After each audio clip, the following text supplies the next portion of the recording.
In this episode of How Good Was, we finna touch on somebody who don't get talked about at all, but was a factor in the 2000s.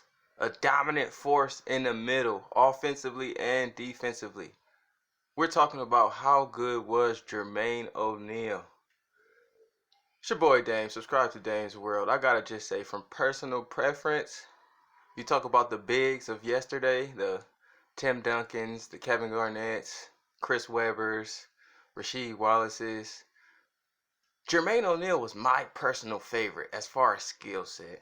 And we just gonna watch the tape as I elaborate. But Jermaine is somebody who didn't get talked about as much. One of his years, I believe it was the '04 season, he came out top 5 in MVP ranks. But if you notice J.O.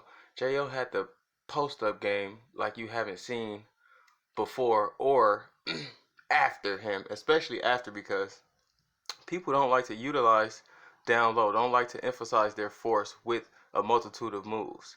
Jermaine O'Neal literally had the whole bag, and his artillery came equipped with a left hand as well as a right hand, as you might see on this tape. I don't know, just popped on a random tape, but you saw a force on both ends. And what I like from Jermaine particularly was his shot blocking ability. Wasn't afraid to get dunked on, therefore he contested it. As you see right there, he had a midi, he had a post.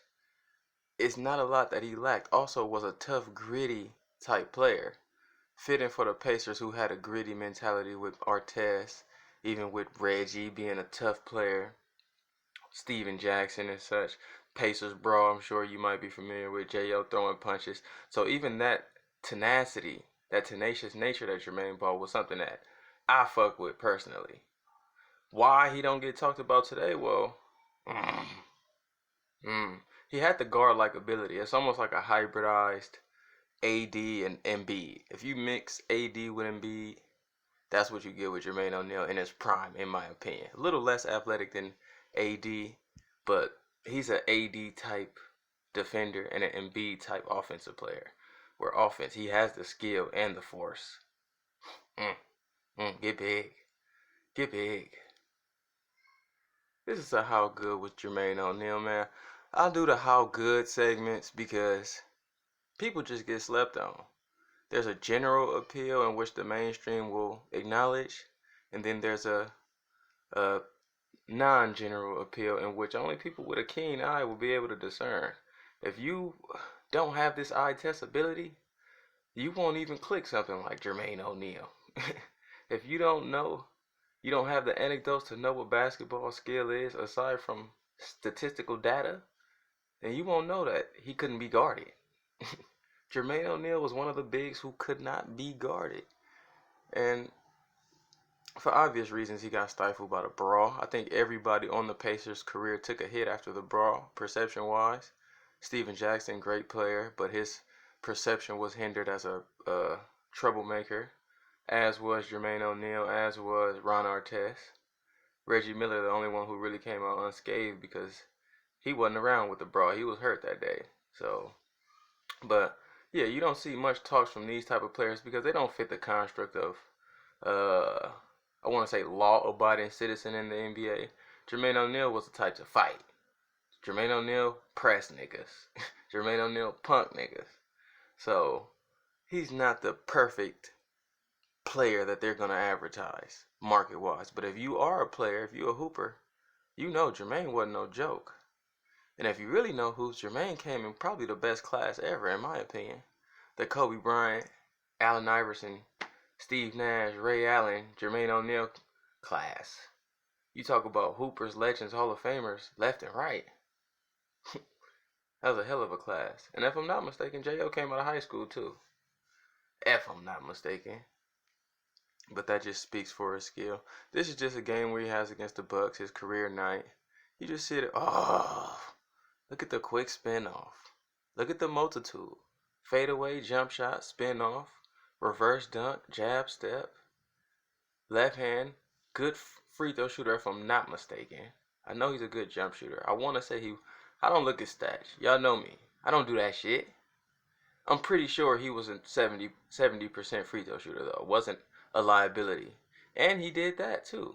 Wasn't the best facilitator or passer, but he could pass. He wasn't lack thereof. I believe 0405 he got top 3 in MVP ranks. It was one of those years where I thought shit. It's either Kobe, Duncan. I think it was 03, 04. One of these years. Either Kobe, Duncan, or Jermaine was my MVP. They was all tearing shit up. I think Duncan got it. And then I think Kobe may have been second. Jermaine may have been third. But Jermaine was on a whole nother spectrum. And people don't know. That brawl year, they were gunning for the chip. 05 season. Or 04 season, I want to say. Or 06, I forget which year. But the brawl year, they were head of the East. Jermaine was the best player on the team. And they were in high contention for that chip. Had that brawl not happened, and had Jermaine O'Neal not got involved, we might be talking about Jermaine O'Neal, the legend. This might not be a how good there was. This might just be of we all know this nigga is good. But instead, we on how good theirs was, and we paying homage. As you see the slip screen. More work. The double comes. Fend it off. Okay, get the rebound. Get gritty. Get grimy. And I'm doing Jermaine because they don't make them like this no more. He got 51.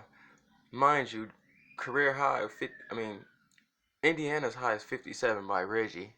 Jermaine deliberately took himself out before he even scratched that just to pay respect to the legend Reggie Miller. Shout out to Reggie Miller. Might do a how good was on Reggie too. Another player slept on. But he gets his respect. But yeah, man, Jermaine, it's no telling. It's no telling the potential greatness had not been stifled by that one incident and a couple of injuries. I know Jermaine battled injuries a few times. But to me, 2000s era, easily a top 5 big. If I put an ordinance to it, you got Duncan. You got Duncan 1. You got Dirk 2.